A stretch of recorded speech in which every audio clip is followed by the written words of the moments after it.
Bismillahirrahmanirrahim. Assalamualaikum warahmatullahi wabarakatuh. Kami dari kelompok 40 Sistem Informasi 04 ingin mempresentasikan identifikasi bisnis dan analisis kebutuhan dengan saya Hurlaini Safira. Ada juga Melisa Artamevia dan Maidatul Asyafa Putri Hermawan. Kelompok kami mengambil studi kasus 3 yang berisikan di sebuah kampus setiap tahun ajaran baru akan membuka informasi pendaftaran mahasiswa baru. Proses pendaftaran masih dilakukan dengan cara manual. Calon mahasiswa perlu datang ke kampus untuk mendapatkan informasi dan syarat pendaftaran. Setelah itu, datang kembali untuk menyerahkan berkas dan biaya pendaftaran. Namun, dengan adanya perkembangan tren teknologi, kampus tersebut ingin mendigitalisasi proses pendaftaran mahasiswa baru.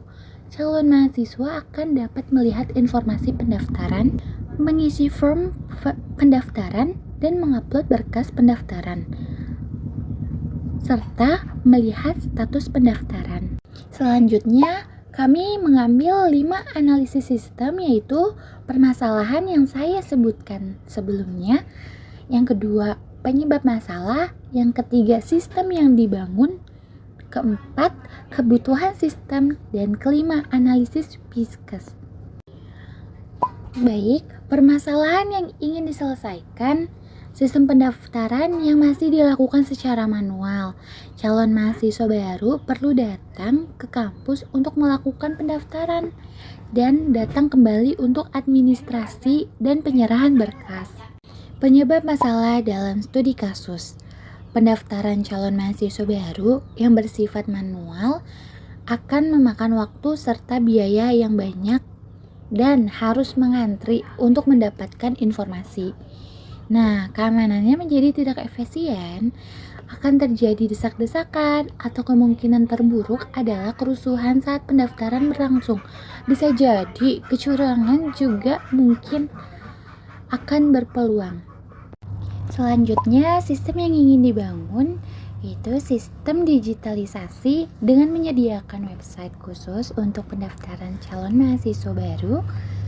Yang kedua itu metode pengelolaan data, memudahkan calon mahasiswa agar tidak perlu datang ke kampus untuk administrasi. Dan yang terakhir, keefisienan waktu dan biaya, memberikan penghematan operasional baik waktu ataupun biaya bagi calon camaba. Baik, presentasi selanjutnya akan dibacakan oleh Saudara Melisa Artamevia. Kebutuhan sistem. Analisis kebutuhan sistem merupakan analisis yang dibutuhkan untuk menentukan spesifikasi kebutuhan sistem. Spesifikasi ini juga meliputi elemen atau komponen-komponen apa saja yang dibutuhkan untuk sistem yang akan dibangun sampai dengan sistem tersebut diimplementasikan. Terdiri dari kebutuhan sistem fungsional dan kebutuhan sistem non-fungsional.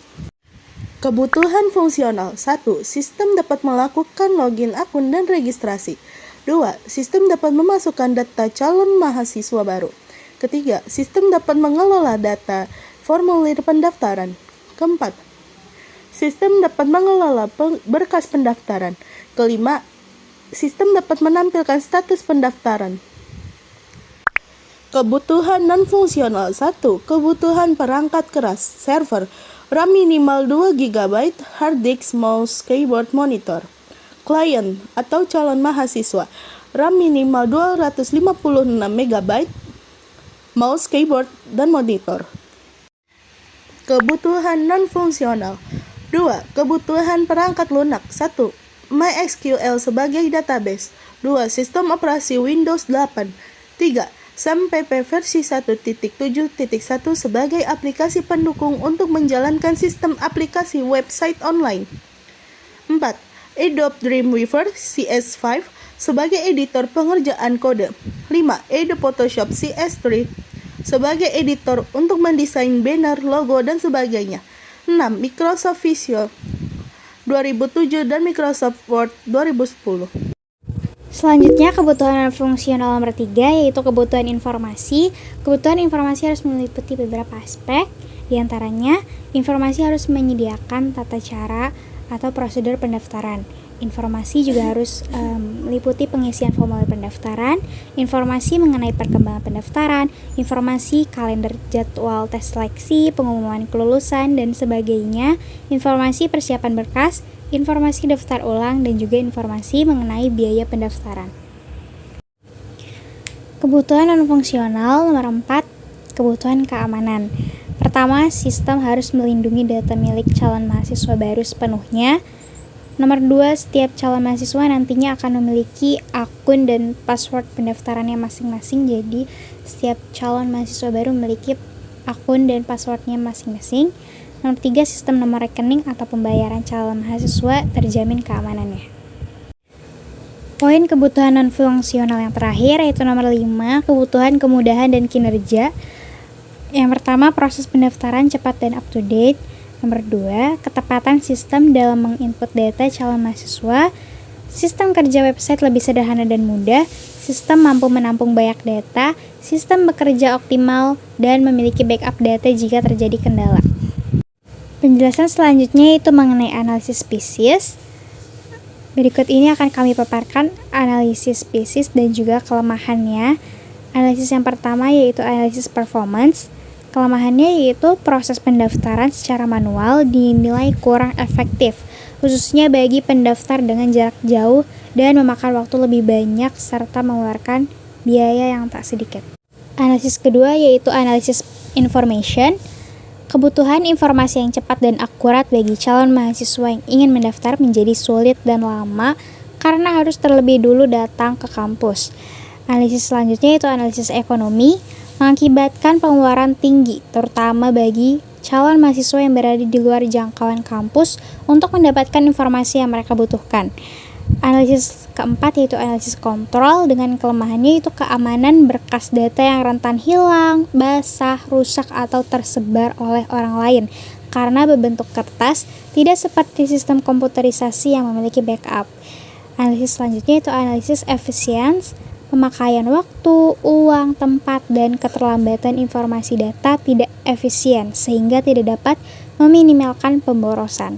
Analisis yang terakhir yaitu analisis service, dengan kelemahannya itu sistem pelayanan yang manual menjadi hambatan dalam mendapatkan informasi yang interaktif dan up to date serta menyebabkan penumpukan antrian calon mahasiswa baru. Berikut adalah job desk dari tim 40. Saya sendiri, Huraini Safira, menyusun materi, mengupload video YouTube, dan moderator Maidatul Asyafa Putri Hermawan itu menyusun materi, membuat PPT, dan presenter. Kemudian Melisa Artamevia menyusun materi, presenter, dan mengupload tugas. Sebagai penutupan, izinkan saya untuk menyampaikan satu pantun sebelum mengakhiri presentasi ini. Nasi goreng rasanya gurih, dimakan di Kota Batu. Kuucapkan terima kasih atas semua kasih dan perhatianmu. Wassalamualaikum warahmatullahi wabarakatuh.